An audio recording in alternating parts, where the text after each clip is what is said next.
So total for this is like $50, $60 to come up here, but we do plan on hiking down. You probably can't see it now, but the hike down, pretty dangerous. So hopefully we'll be able to hike down safely. It would be good if we had sticks so we can kind of just brace ourselves down. So we're gonna have to look for a stick. So we're gonna have to make this a whole adventure for us, but it'll be fun. We'll get amazing views all the way down. Hopefully we'll run into a mountain goat, a cow, maybe a moose, but yeah, up our way there. So we'll show you guys when we get up there.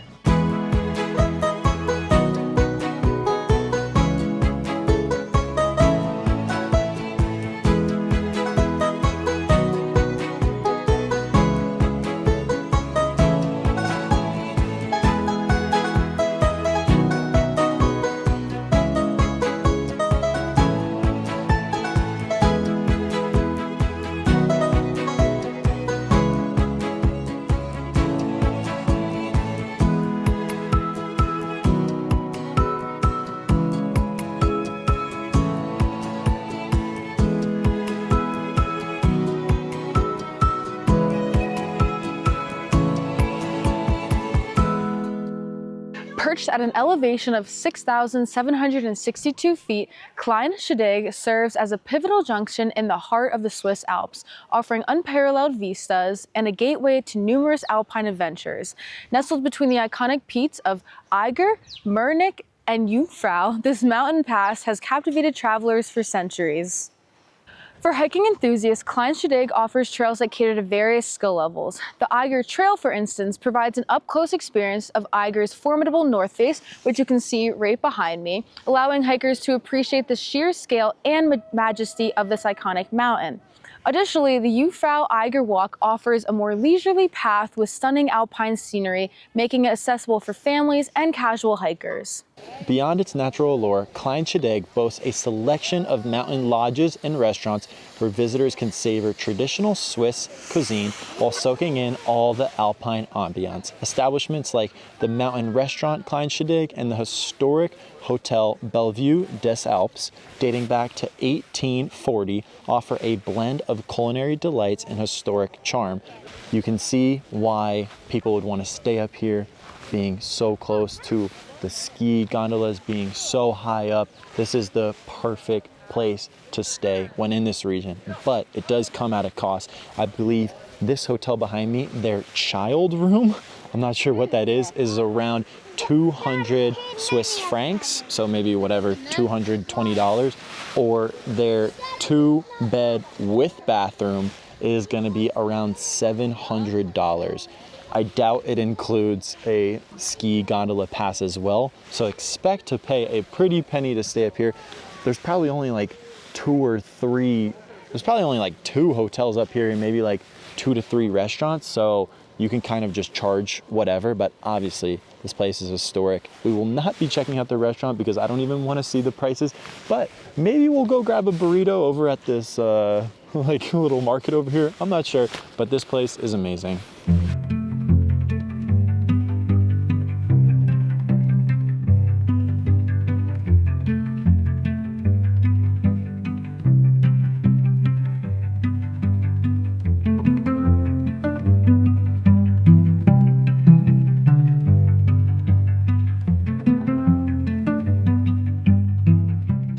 This little chapel beneath the towering Eiger isn't just a scenic backdrop. It's a quiet witness to one of the most extreme mountain stories in the world. While it's closed to the public now, it likely served as a place of a reflection or prayer for climbers and locals. It's not a church you can stay overnight in, but if you were caught in an emergency up here back in the day, this would have been one of the only structures offering shelter at all. Now, it's more of a symbolic reminder of how remote and rugged this place really is.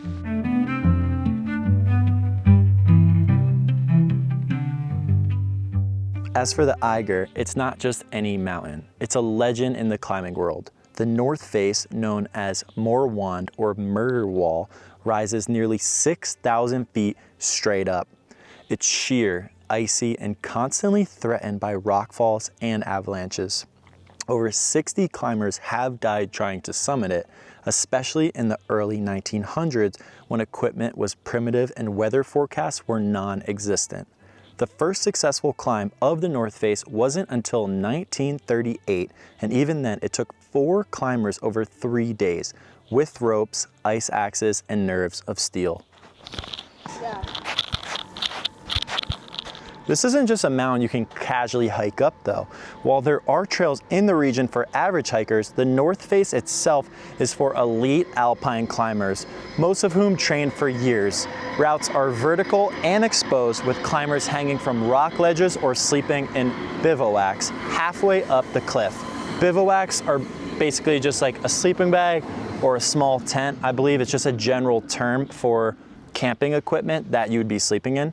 But if you're skiing or hiking in this area, you're walking in the shadow of one of Europe's deadliest and most iconic mountains.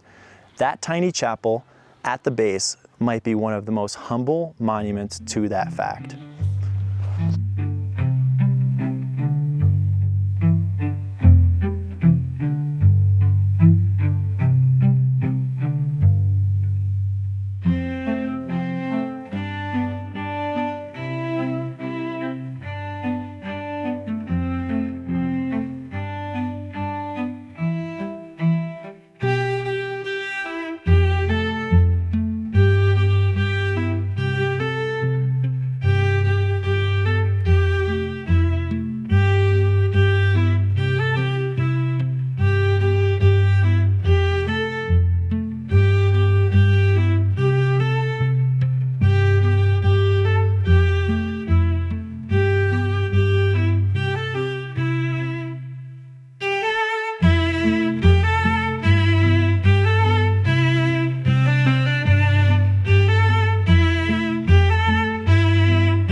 Unless we found a big ass dog.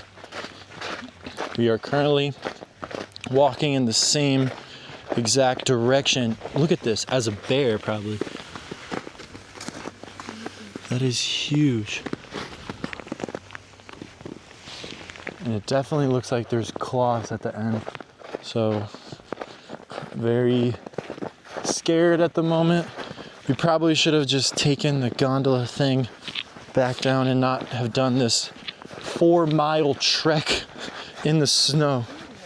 Yeah, we should just take the gondola. We thought it would be easy to get down. I did not know it was 4 miles. 4 miles downhill should never be hard, but with all this snow, it's very hard. After doing some more research, we assume it's a large dog or a wolf and not a bear. So that's good to know. But the snow is cleared from the trail, so more sprinting. And again, these shoes, amazing. Running 4 miles downhill in the snow, huge rocks, whatever it may be, completely supporting our feet. Oh my God.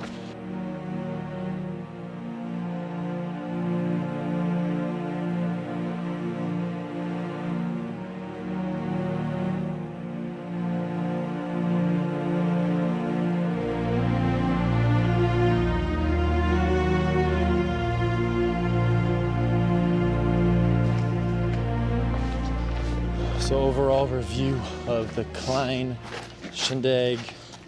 Sophia said at 8.6, 8.7. Yeah. There's not too much to actually do up there besides if you were skiing. So as a non-skier visiting that place, there wasn't too much to do. You know, there's a restaurant, there's a hotel. We were able to hike up to the church. You kind of go up there to get a really good view of the Eiger Mountain. I believe also from there you can go to the top of Europe, which is like the Jungfraujoch peak. So very cool. At the end of the day, we were up there for like 3 hours, had beautiful views. It was worth it to us, but it is expensive. It is pretty expensive getting up, but it was a very, very nice thing to do. Yeah, I mean, it's very scenic up there. We did get a really delicious sausage. I think it was like a veal sausage and then a pork sausage. We tried it for the first time. really delicious. It did end up coming up to like $20, but since we haven't really had a full meal today, kind of had to just like, you know, take the bullet. So yeah. Other than that, everything's going to be expensive in Switzerland though. Yeah, but other than that, I mean, beautiful views up there, but definitely not if you're just walking around, not skiing. Yeah, I mean, if, you know, I guess it's like any other top of whatever Switzerland thing. Like you go up, you know, you'll get a view, really good views of the mountain, but like how long can you really look at something before you get bored and leave?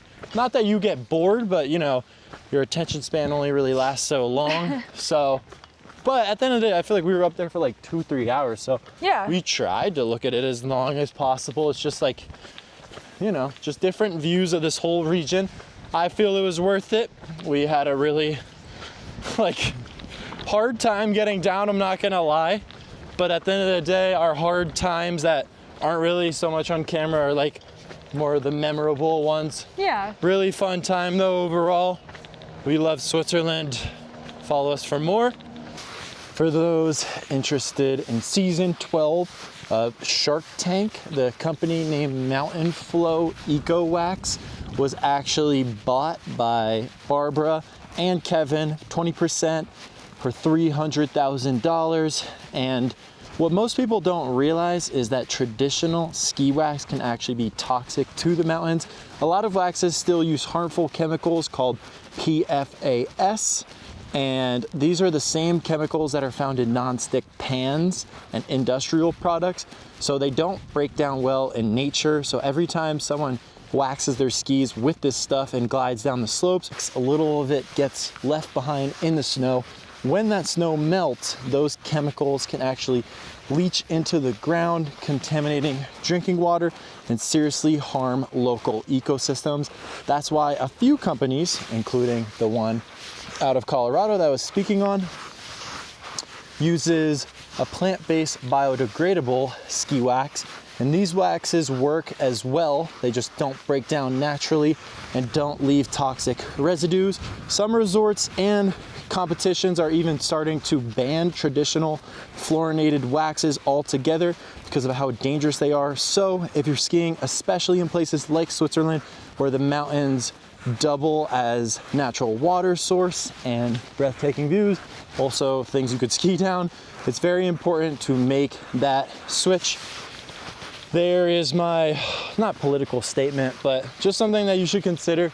And maybe, you know, that's something, obviously, there's always gonna be like hidden costs and everything that like help the environment. And, you know, you're gonna pay more to help the environment and like just be healthier. But I feel like that's definitely something that is really important. You know, it hurts the mountain, it hurts the drinking water. And, you know, you don't really think about it, just like waxing your skis, but definitely something that you should look into and make sure that you're buying the right stuff that isn't hurtful to this beautiful nature. Look at us. We are climbing up this mountain, not slipping whatsoever. I mean, you can see we are not slipping at all. We are wearing the Brooks Glycerin Max. So we highly suggest you guys to buy this. You can use our link in the description down below. But I mean, look at this. Not slipping. We are going crazy on this hike right now. Gotta buy these shoes.